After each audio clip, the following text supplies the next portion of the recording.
Magagamit daw sa pamumulitika ng ilang mambabatas ang pondo para sa Kapos Sangkita Program o AKAP. Yan ang ibinunyag ni Baguio City Mayor Benjamin Magalong na tinawag pa niyang 7-7 scheme ang AKAP. Narito ang report ni Marian Enriquez. Sa gitna ng kaliwat kanang batikos laban sa ayuda para sa Kapos Sangkita Program o AKAP, isiniwalat ni Baguio City Mayor Benjamin Magalong ang aniyay 777 scheme. Sangkot daw dito si House Speaker Martin Romualdez. Sa ilalim daw ng scheme, bawat congressman na sasama sa payout sortie ni Romualdez makakakuha raw ng 7 million pesos para sa AYIX o AKAP, 7 million pesos sa MAIP o Medical Assistance for Indigent Patients at 7 million pesos sa TUPAD.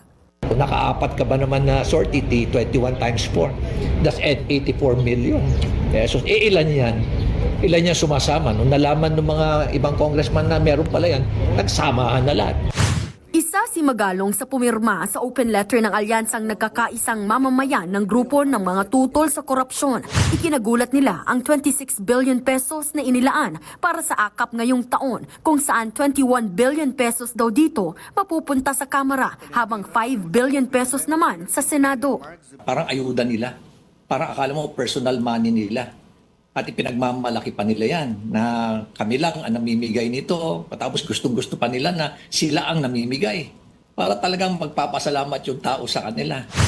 Wala pang tugon si House Speaker Romualdez, pero ang isa sa mga nakasama na ni Romualdez sa bagong Pilipinas Serbisyo Fair sa Legazpi Albay noong November 2024 na si House Ways and Means Chairman Joey Salceda, wala raw alam tungkol dito. Sa totoo lang yung 777, di ko alam yun. Nang matanong kung paano ba ang siste sa tuwing sumasama silang mambabatas sa mga labas ni Speaker tulad noon sa Albay, sagot ni Salceda, May sarili ako, doon ako. Pero yung pinamudbud doon, yung galing kay Speaker ako. Pero hindi sa akin. ano po yung galing kay Speaker?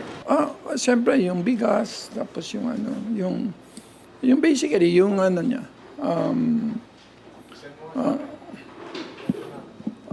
kita nyo naman sa TV, di ba?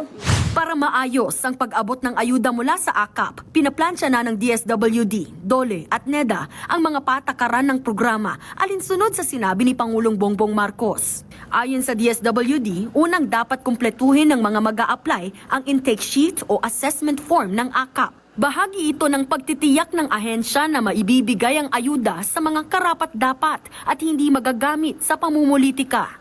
Gagawa rin daw ng sumbungan ang DSWD para sa anumang reklamo sa AKAP. Nagbabalita mula sa Frontline, Marian Enriquez, News 5.